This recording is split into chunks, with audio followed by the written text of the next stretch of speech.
loud, don't say it soft. Take these people's shackles off. Tell the sheriff that's enough. Take these people's shackles off. Say it loud, don't say it soft. Take these people's shackles off. Tell the sheriff that's enough. Take these people's shackles off. Say it loud, don't say it soft. Take these people's shackles off. Tell the sheriff that's enough.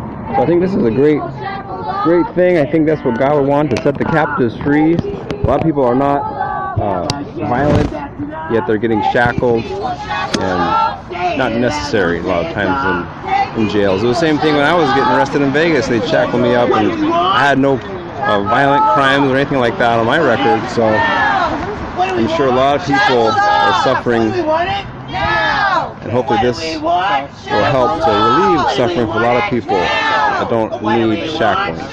Maybe if they're seriously violent criminals, it might be different, but a lot of times that's not the case, and they're indiscriminately shackling inmates. So thanks for your support out there of this. Those of you that are in support to set the captives free, please share the video, like, subscribe.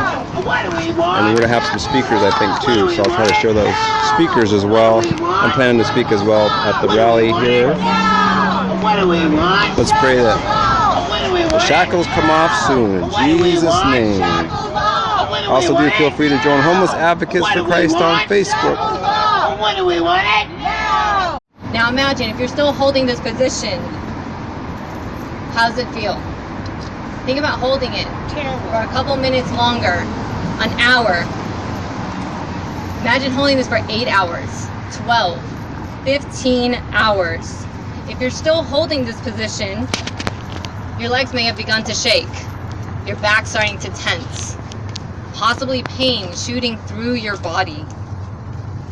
This is what the sheriffs are doing to people when they are shackled in handcuffs and chains. The sheriffs keep people shackled while transferred to and from the court, while awaiting hearings, and while in the courtroom. On November 5th, Judge Roberts ruled that countywide no one is to be shackled in the courtroom, but the sheriffs continued to keep people shackled in the courtroom. On November 18th, in People v. Garcia, Judge Roberts granted the motion and issued a countywide ruling that no one is to be shackled in the tank or holding cells without first an individualized assessment. The sheriffs responded that they are appealing. They want to continue to shackle people because this is industry's best practice, as they have said.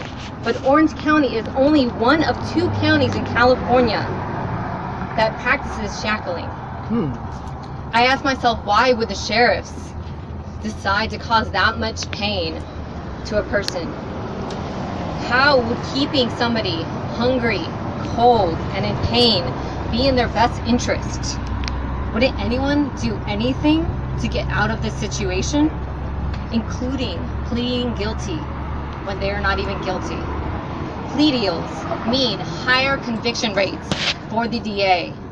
They mean more arrests and parole violations.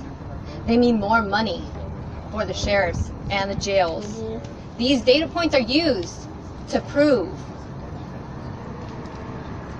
that they are tough on crime. These are the data points that keep them in their jobs and proves that they're doing a good job. This means re-election.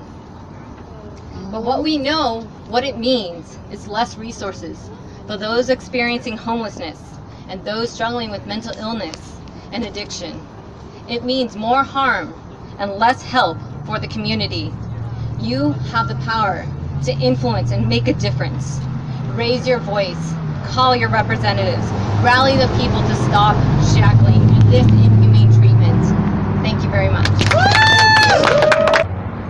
Hello everyone, my name is R.Joshua Collins. I'm the founder of Homeless Advocates for Christ. That's on Facebook. And I've personally experienced the shackling. I'm actually an ex-mathematics instructor, and God actually called me to leave all that and live with the homeless. So I started traveling in 2002 in Spokane, Washington, then to Seattle, LA, Venice Beach, and working to basically just follow God. And when I got into Vegas, that's when the harassment of the homeless is really intense. And I started getting arrested for standing up for the rights of the homeless there.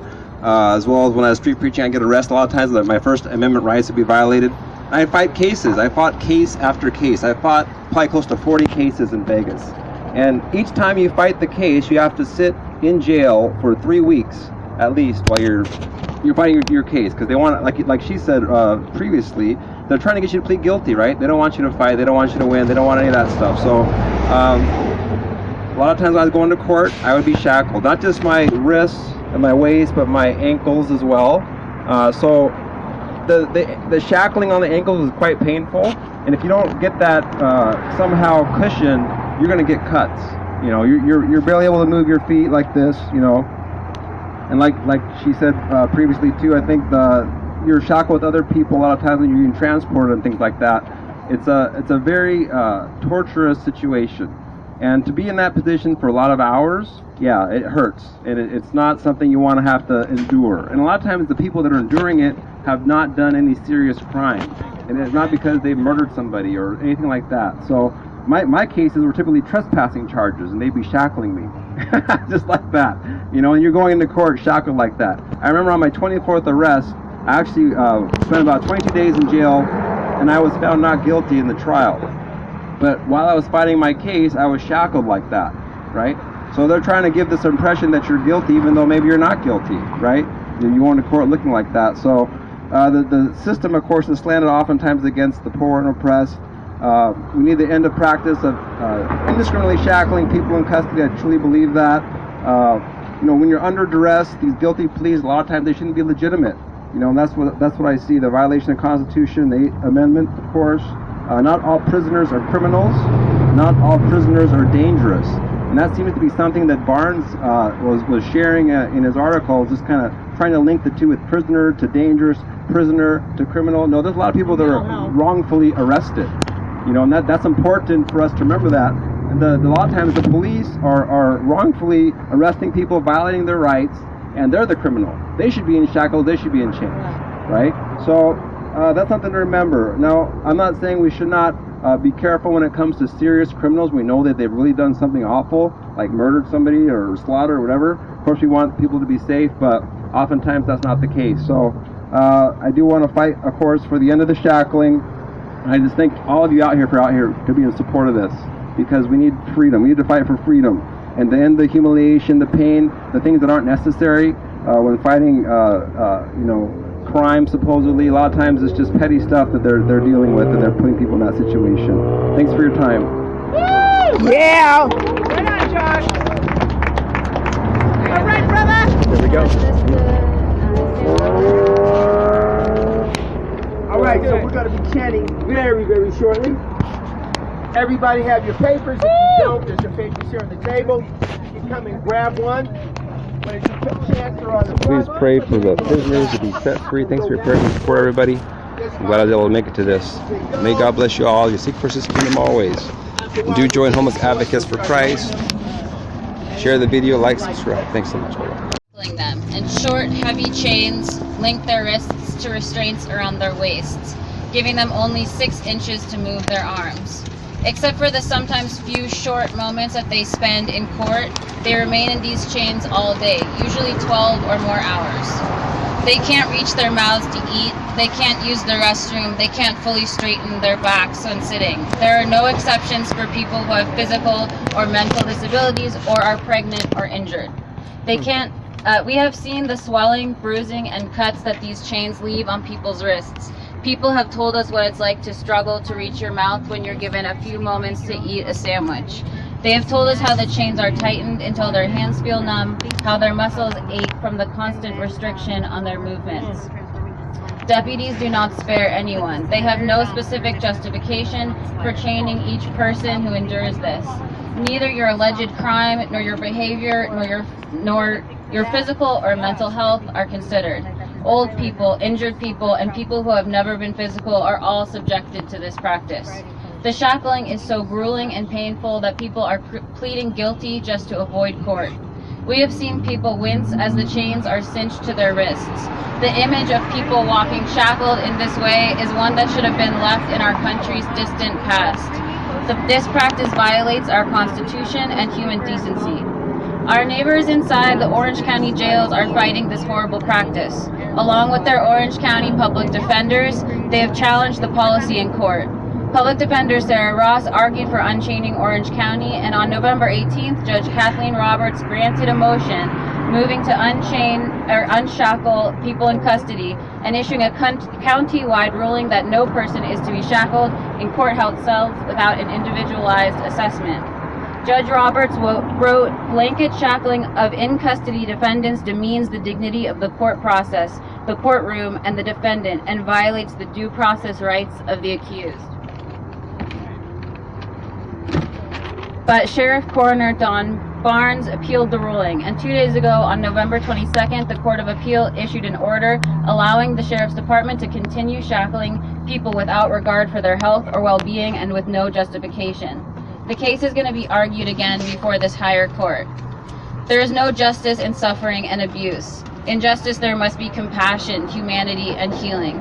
Today, we're here to support our neighbors in our community's jails in their fight to defend their dignity and civil rights. We're here to support the public defenders who are fighting this policy in the OC courts and who will continue to appeal and fight until there's a just and final ruling. We must show the Sheriff's Department and judges that we care about our community, and we won't stand for this practice. Thank you for joining us to demand that OCSD unchain OC. Damn! That was awesome!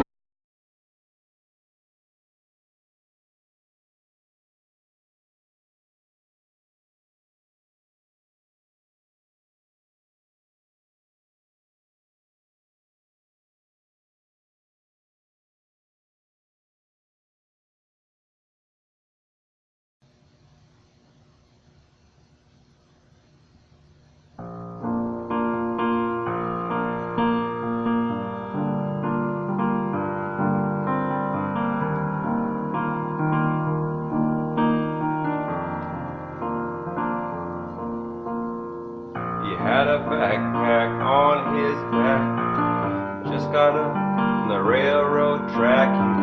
It's been a hard life on the road, just laid off, nowhere to go. He said, I don't have the American dream, no fancy cars, but Jesus holds me in.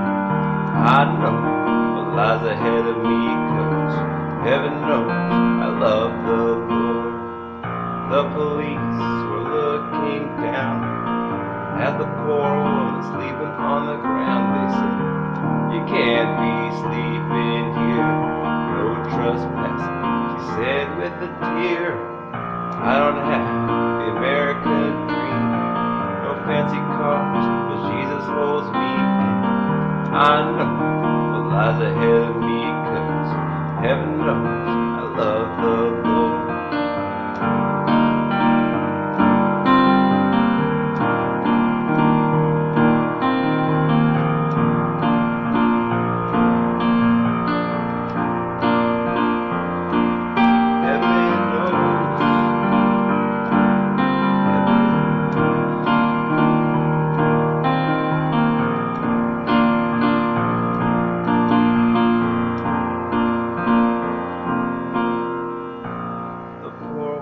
Finally died, both cut up to Abraham's side.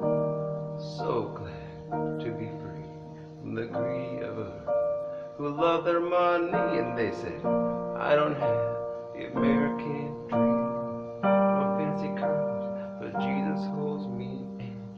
I know what lies ahead of me, 'cause heaven knows I love the Lord.